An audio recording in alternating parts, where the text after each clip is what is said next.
siang Basri, kami dari kelompok 7. Di sini kami ingin mempresentasikan hasil dari proposal kami di mana dengan judul Objektivitas Pemberitaan Kampanye Capres dan Cawapres pada Pemilu 2024 di Media Online. Dengan saya Sabrina Masyarifah dan juga ada Prayoga Almuiz, ada Rafael Krisnazura dan ada Muhammad Oktarino. Next.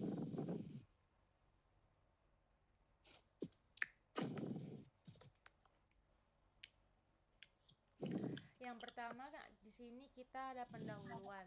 Pendahuluan di sini tuh latar belakang kita perkembangan media online menjadikan sumber informasi utama masyarakat, termasuk dalam pemberian politik selama pemilu 2024.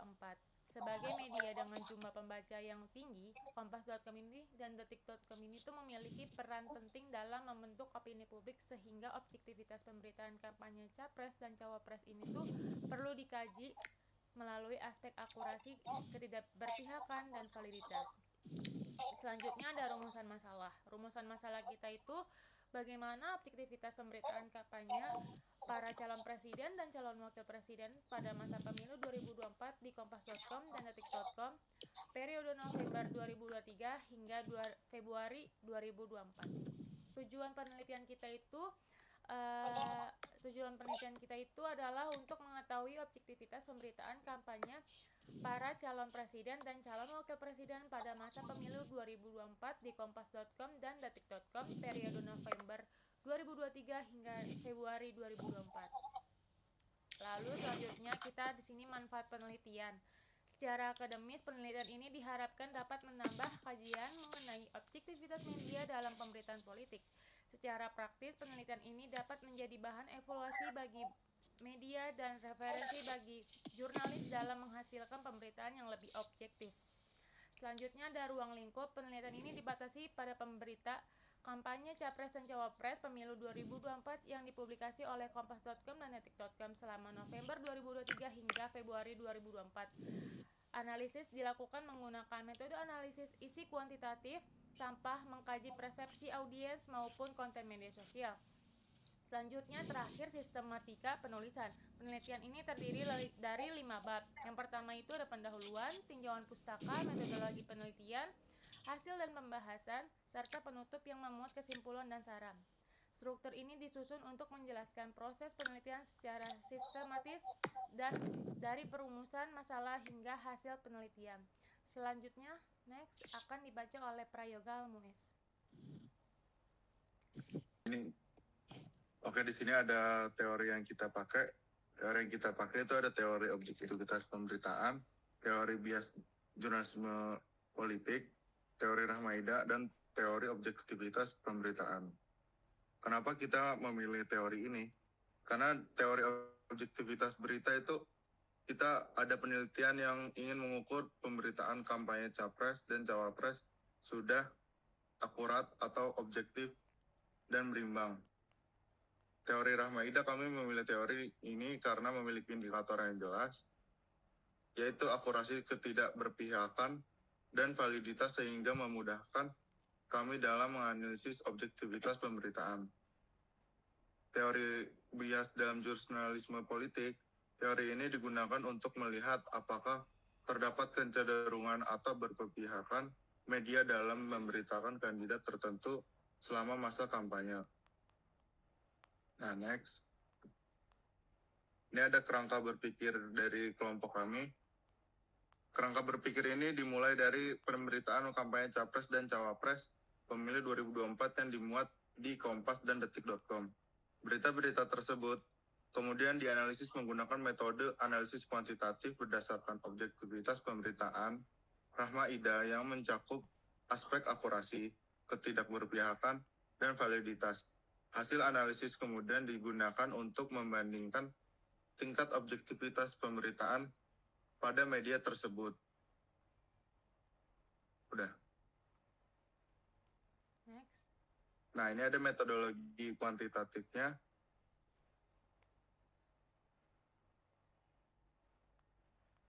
Pendekatan kuantitatif menggunakan rancangan penelitian deskriptif kuantitatif untuk mengukur dan menggambarkan tingkat objektivitas pemberitaan secara sistematif, dan objektif menggunakan data angka terstruktur.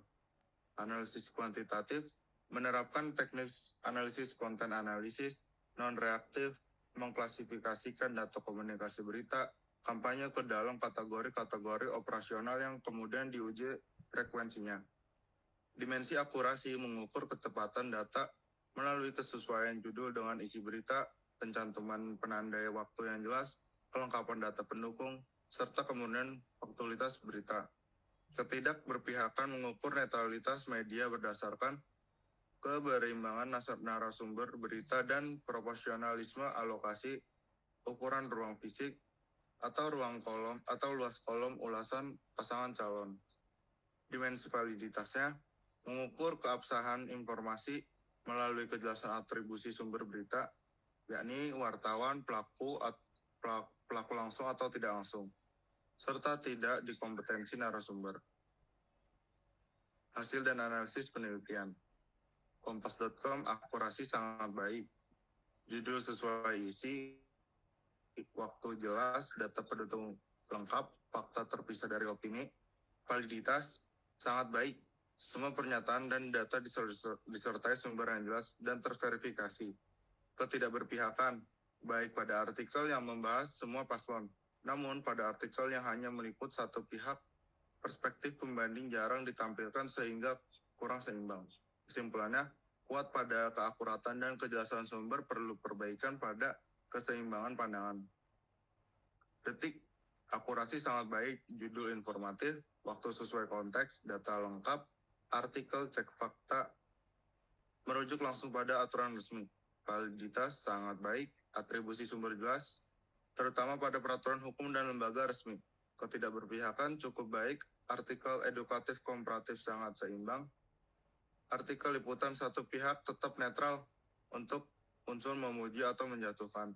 Kesimpulan konsisten objektif, kuat pada verifikasi pada fakta dan penyajian netral. Ini ada persamaan dan perbedaan. Persamaan keduanya memiliki standar akurasi dan validitas yang tinggi, tidak mencampur fakta dan opini. Perbedaannya, Kompas.com lebih mendalam pada detail peristiwa, namun kurang seimbang pada liputan satu pihak. Detik.com lebih konsisten pada keseimbangan dan memiliki keunggulan pada artikel edukatif serta cek fakta. Kesimpulan dan saran dari kelompok kami yaitu penelitian ini menganalisis objektivitas pemberitaan kampanye Capres dan Cawapres Pemilu 2024 di Kompas.com dan Detik.com menggunakan model objektivitas Ramayuda yang mencakup dimensi akurasi, ketidakberpihakan, dan validitas. Secara keseluruhan, Kompas.com dan Detik.com telah menerapkan prinsip objektivitas jurnalistik dalam pemberitaan kampanye Pemilu 2024. Namun, Detik.com menunjukkan tingkat objektivitas yang lebih konsisten dibanding Kompas.com. Meski demikian, kedua media masih perlu meningkatkan keberimbangan sumber berita agar pemberitaan politik menjadi lebih objektif dan komprehensif. Saran akademisnya memperluas objek penelitian dengan melibatkan lebih banyak media online. Yang kedua itu mengkaji objektivitas pada platform digital lain seperti media sosial dan kanal berita berbasis video. Yang ketiga itu mengkombinasikan metode kuantitatif dan kualitatif untuk memperoleh hasil yang lebih mendalam. Saran praktis kita itu pertama, media perlu terus meningkatkan kualitas pemberitaan yang akurat, objektif, dan berimbang. Yang kedua itu menghadirkan narasumber yang lebih beragam agar informasi lebih lengkap dan tidak berpihak. Yang terakhir itu menjadi hasil penelitian sebagai bahan evaluasi dan meningkatkan profesionalisme jurnalistik terutama pada masa kampanye politik. Next. Segitu aja dari kelompok kami. Mbak Sri, kurang lebihnya mohon maaf. Terima kasih.